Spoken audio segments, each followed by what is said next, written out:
You know, if you're a parent, there are few things more worrying than finding out your child is having a tough time at school. But let's get right into it. When does a simple conflict cross that line into actual bullying?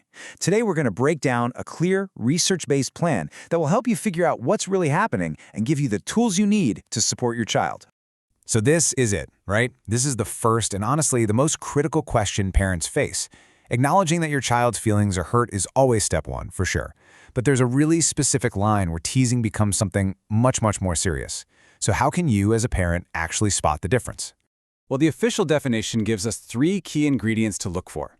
It's really helpful to think of it this way. Bullying isn't just a simple disagreement. It has to have a power imbalance, there has to be a clear intent to cause harm, and, this is a big one, it's usually not a one-time thing. It's repeated.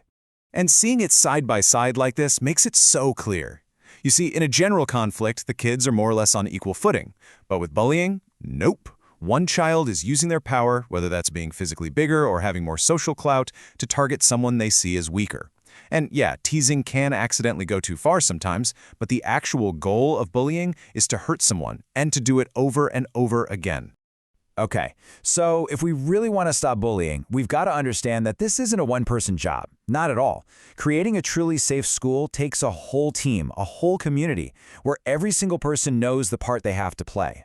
It really starts with the adults. We're talking teachers, principals, custodians, every staff member. They are the first line of defense. Their job is to be watching, to step in the second they see something, to never just brush off a kid's report as drama, and to be present in those places like playgrounds and hallways where bullying tends to happen.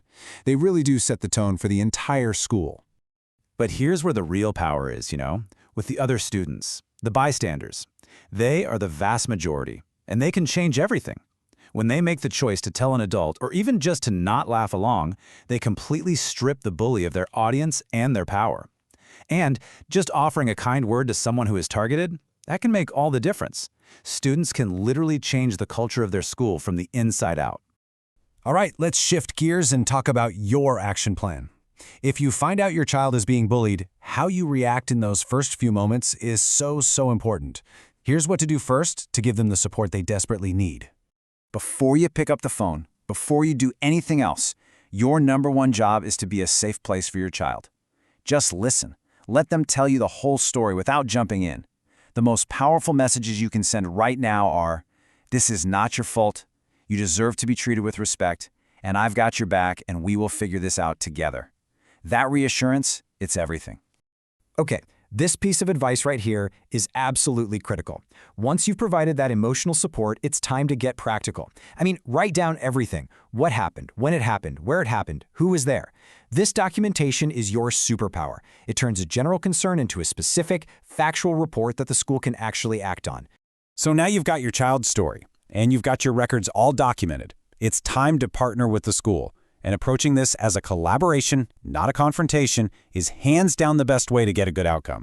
Following these steps gives you a clear, structured path forward. You report it right away and set up a meeting. In that meeting, you calmly lay out the facts from your records. And really, your main goal is to ask one simple question. What's our plan to work together to make sure my child is safe? See how that frames it as a shared problem? And always remember, you do have rights if things don't get better. And this just goes to show how powerful those rights can be. In a lot of places, there are specific laws designed to protect students. California's Education Code, for instance, makes it clear that a child's safety is the top priority, even giving parents the option to get a fresh start at a new school if the bullying can't be stopped. So responding to incidents is obviously crucial, but the real endgame, the ultimate goal, is to create a school culture where bullying just can't thrive in the first place, and that requires a proactive, school-wide game plan. So, what does one of these proactive, safe schools actually look like? Well, it's got a clear anti-bullying policy that everybody knows about. It invests in training its staff. It actually teaches kids skills like empathy and how to resolve conflicts. And it creates safe, anonymous ways for students to report problems without being scared. These aren't just fuzzy ideas. They're concrete actions that build a real culture of respect. And a document like this, it's not just a piece of paper in a file cabinet. A district's formal written policy is a public promise. It sets clear expectations for everybody, students, teachers, and parents, and basically says keeping our kids safe is our #1 priority.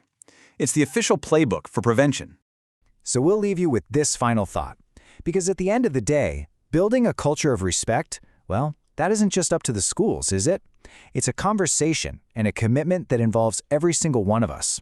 Because every child, everywhere, deserves to feel safe.